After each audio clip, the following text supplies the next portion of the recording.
Since it's not possible in Sims to have someone drive a car, scenes of this special kind have to be created in a video editor. I will attempt to show you here how I do this. To begin with, I take a screenshot of the vehicle from the appropriate angle against a well-lit green screen wall. Green screen wallpaper is available from many Sims resource pages. I then determine what aspects of the car will appear behind and in front of the car passengers.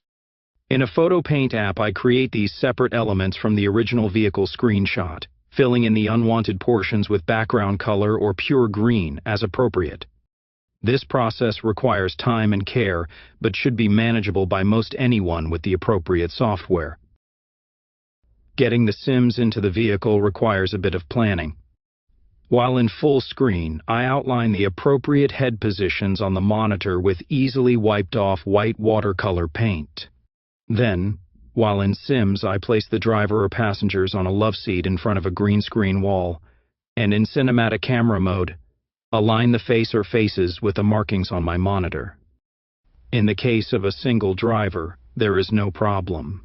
The Sim will simply look forward.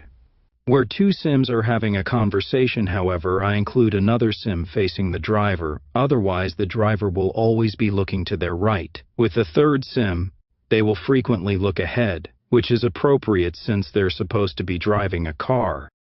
When the driver Sim is talking to the third Sim, the illusion will be that they're simply speaking to the person beside them while watching where they're driving. To eliminate this third Sim from the video, in regular camera mode, I carefully approach them until they disappear, then switch to cinematic camera mode. From that point on, as long as I remain in cinematic camera mode, no matter which camera position I establish, the unwanted Sim will not be visible. This technique can be useful in a variety of circumstances. For example, having a character appear to address a television audience when in fact they're talking to another Sim. I use this technique in my video Sergeant Wendy. Now, Sims are not actors who do whatever you tell them to, so getting the right performance from them takes patience.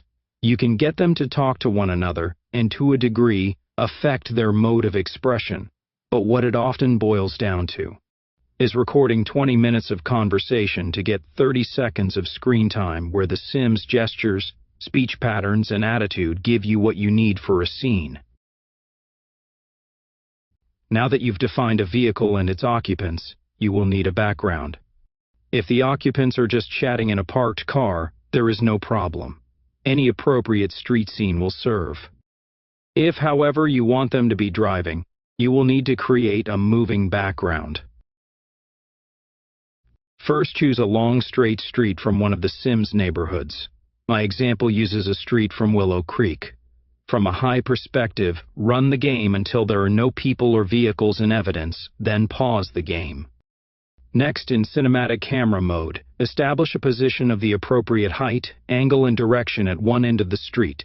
Start recording, but keep the game paused. Now, press and hold the down arrow key. Movement will be extremely slow, but that can be sped up in your video editor. The important thing is to record as much distance as possible. Now you have all the elements for a driving scene. A moving background, the section of the car behind the occupants, and finally the section of car in front of the occupants. Just be sure to use a chroma key green filter on all the foreground elements. Of course, this technique can also be used for a side view. Don't you think it's terrible that we have to drive a cruiser? We're detectives. Crooks can see us coming a mile away.